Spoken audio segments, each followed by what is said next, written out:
C'est peut-être mieux comme ça. C'est peut-être mieux comme ça. C'est fou les BM. Tu as mis 2 heures pour venir. Le village en 4e. Tu n'as pas pu te retenir. Tu as du mal à comprendre ce que je fous encore ici. Tu me conseilles de vendre avant que crève ce trou pourri. C'est peut-être mieux comme ça. Bonjour Florent Marché. Bonjour. Merci d'avoir accepté cette interview pour Reporter. C'est bien normal. 8 ans séparent Bambi Galaxy de Garden Party. Cet album et sa tournée étaient donc très attendus. Pourquoi un délai si long ? Pourquoi un délai si long Moi, j'ai pas eu cette impression-là, en définitive, parce que juste après Bambi Galaxy, j'ai écrit, même si c'était à 4 mains, Frère Animal, qui était quand même un album avec beaucoup de titres. C'était assez long à faire, il y avait une tournée. Et ensuite, j'ai écrit un roman où j'ai monté un spectacle à partir aussi de ce roman. Il y a eu plein de spectacles que j'ai pu monter aussi avec des écrivains. Notamment Nicolas Mathieu, on était passé à Linière, au Bain-Douche d'ailleurs. Il y a eu plein de musiques de films, des réalisations pour d'autres chanteurs et chanteuses. Donc je sais pas que j'ai vraiment pris mon temps, j'ai pas eu le temps en fait peut-être ou pas, mais je pense qu'il n'y avait pas forcément la nécessité, l'envie, j'avais envie de m'exprimer à travers une écriture aussi au long cours qu'était le roman, ça faisait longtemps que j'y pensais et ça prend du temps. C'est peut-être mieux comme ça.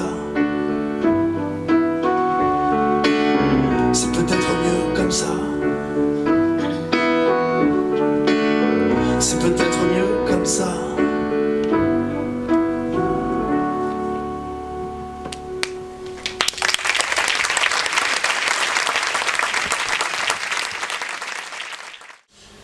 Les chansons de Garden Party sont comme un peu des instantanés, des tranches de vie.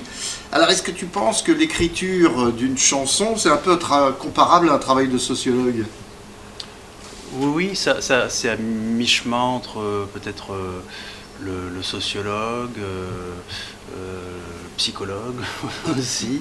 Et, moi j'aime bien concevoir les chansons comme ça, c'est le regard qu'on porte sur le monde, tel qu'on le ressent, tel qu'il nous anime aussi, tel qu'il nous traverse. Donc je ne me vois pas parler essentiellement de ma petite personne, de mes petits émois. Je crois que c'est ce qui me tient à cœur. C'est aussi une façon de rendre compte du monde aussi pour ses proches.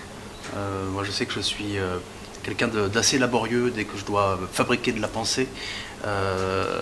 C'est terrible, je cherche mes mots, je mets un temps infini à construire une phrase et je préfère m'exprimer sur des sujets à travers des chansons plutôt qu'oralement. Bref, vous l'aurez compris, je ne serai jamais un politique.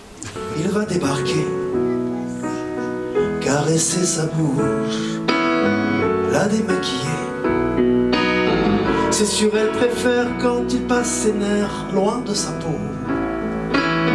Car sans ses colères, ses coups, ses éclairs, comme il est beau, comme il est beau, comme il est beau. Alors c'est toi qui as produit Garden Party. Que t'apporte le fait d'autoproduire tes disques ? Je l'ai fait pendant longtemps parce que j'aimais ça, parce que ça donne une grande liberté. Je pense qu'aujourd'hui les artistes n'ont plus le choix en fait. On parle de production dans le sens produire financièrement, c'est ça ? Oui, parce qu'il y a aussi produire la création. Oui, c'est devenu. Je l'ai fait. J'ai commencé par le faire avec mon 3e album. Par envie aussi, j'avais envie de monter ma structure, d'être libre, de ne pas être dépendant. En fait, on est toujours dépendant de quelqu'un, mais on ne s'en rend pas compte tout de suite.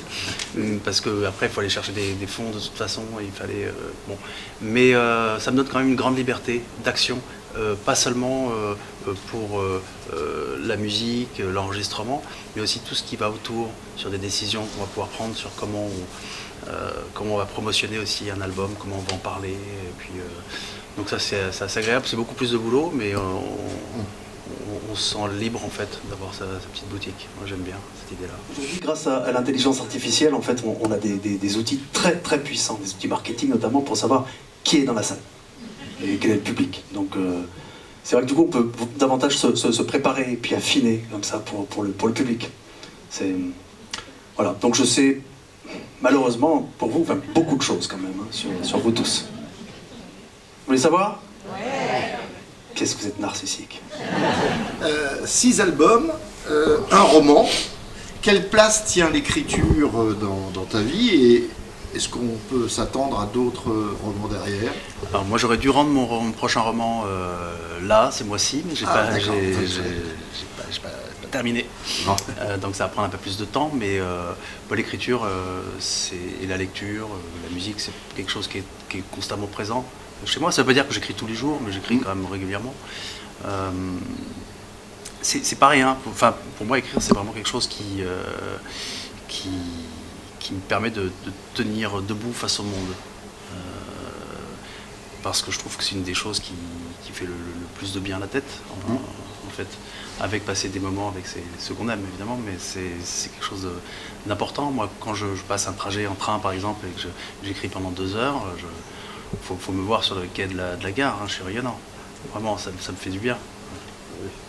Même si ça peut faire mal aussi, l'écriture. Ah oui, alors, attention, oui, parce que je suis aussi très laborieux, comme je le disais, en écriture, et il m'arrive de passer du temps et de ne pas trouver de solution. Mais avec l'âge, il y a quand même des choses un peu bénéfiques, le fait de vieillir, d'avancer dans l'âge.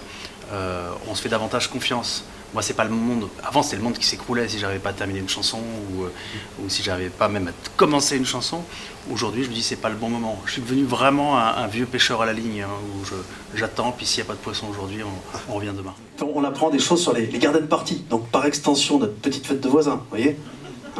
Donc on sait par exemple qu'il ne faut jamais apporter de fleurs à une réception. Monsieur Lycée. Et vous voyez comme ça, pourquoi il y a une raison à ça, vous savez? Ben non, on est en train de griller, mais... Parce qu'en fait les fleurs c'est bourré de pesticides. Et qu'en fait la plupart des fleurs qu'on trouve aujourd'hui sur le territoire européen sont importées et proviennent essentiellement d'Afrique, où les conditions de travail peuvent s'apparenter vraiment à l'esclavagisme, mais il faut savoir que c'est plus de 80... Non, excusez-moi. Je confonds avec un documentaire d'Hugo Clément que j'ai vu il y a 2 jours, donc ça n'a rien à voir. Non.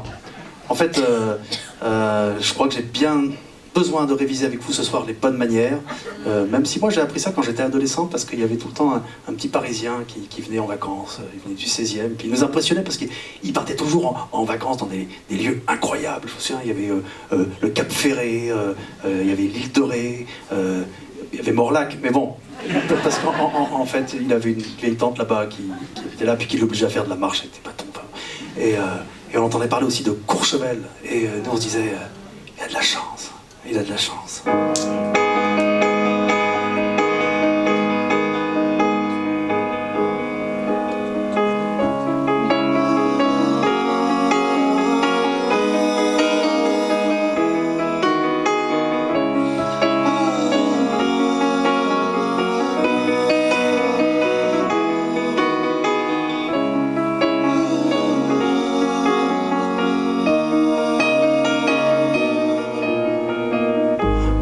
C'était Noël, beau chalet à Courchevel, bien trop loin de nos fenêtres. J'imaginais sans connaître, dans tes poumons de crevettes, l'odeur de la piste verte et tes parents bedonnants dans les hôtels du néant. Quand tu passais tes étés, coquillages à l'île de Ré, si loin de nos soleils fades, j'imaginais tes balades, les chevaux, la cousine, la plage qui se dessine, et sous un pin parasol, tes parents dans le formol. Nous on restait là, on n'avait pas la chance. Pas de parole, on n'avait pas les mêmes vacances. Tu nous faisais rêver, mais on ne savait pas cette vie-là, le cœur n'y était pas. Quels sont tes plus beaux souvenirs au bain-douche? On savait Ok. ça. Bah oui, c'est pas possible. Déjà, Alors, peut-être que mon plus beau souvenir, celui qui est vraiment chevillé au corps, c'est le premier festival. Parce que j'étais pas forcément très à l'aise à l'école, dans le sens où j'aimais pas ce manque de liberté, le fait d'avoir une sorte de confiscation de la vérité, surtout. Et puis tout d'un coup, pendant le pont de l'Ascension, il se passe un truc dans mon village qui est énorme, où il y a une liberté de dingue. Moi, je passais mon temps à aller regarder les balances des artistes. Et je crois que c'est à ce moment-là où je me suis dit, il ne sera pas question de faire autre chose, je ne veux pas avoir un vrai métier. Et pour moi, c'était la seule possibilité de grandir sans devenir adulte. Je l'ai vraiment perçu comme ça. Je me dis qu'ils ont l'air heureux, ces musiciens, être tout le temps sur les routes. Bon, et puis c'était un moment, je me souviens d'être retourné à l'école le lundi avec une boule au ventre, puis le truc tout d'un coup, on m'avait arraché à mon paradis. Quoi, Jour de fête Montargis, quelques heures un samedi, on aura beau chanter. On est aveugle et sourd, on avance à pas lourd sur un terrain miné. En famille. En famille. quelle place, parce que c'est pas évident, quelle place ont tenu tes parents dans l'élaboration de ta culture musicale? Oh, mais je pense que comme tous les enfants, on se construit avec ses parents et on se construit contre. Donc c'est ça qui est assez chouette. Les mots ont une place très importante, puisque très tôt, mes parents ont commencé à acheter des bouquins de paroles de chansons, notamment les éditions Segers. Et puis moi j'ai continué, je me souviens que j'avais 8-9 ans au Printemps de Bourges. Il y avait un libraire spécialisé dans la librairie musicale et je revenais toujours du Printemps de Bourges avec des textes. Et pour moi, le texte c'est vraiment ce qui est le socle, vraiment ce qui me... Je peux lire une chanson sans avoir besoin d'écouter la mélodie ou même la voix du chanteur. C'est pas un problème. Il y a plein de chansons que j'ai découvertes bien plus tard en fait, notamment de Léo Ferré.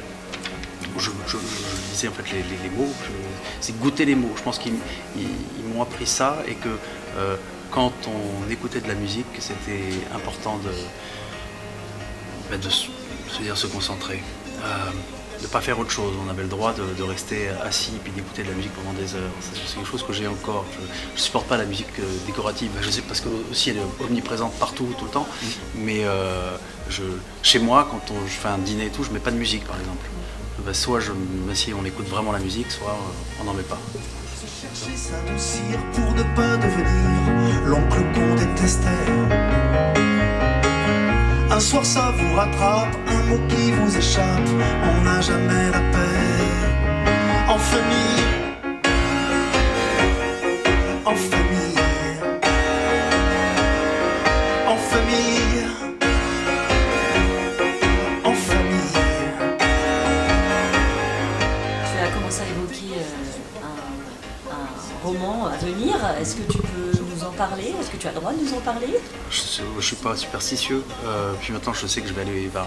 il est très, très avancé ce roman. Donc, c'est un roman qui se passe étonnamment dans le milieu du spectacle, mais dans le milieu du stand-up, dans les fins années 90, début 2000. Voilà. Je suis deux personnages, c'est deux destins. Et est-ce que tu as d'autres projets à venir? Oui, j'ai un album qui sera sans doute même un double album qui sort en septembre ou octobre, je ne sais pas encore. Alors, c'est pas du tout des chansons inédites, hein, c'est des chansons, j'aime pas le mot best-of, mais sous forme de best-of. J'ai enregistré pas mal de chansons depuis les débuts de 2004, piano-voix. Et ça sortira là. On est en train de le mixer en ce moment.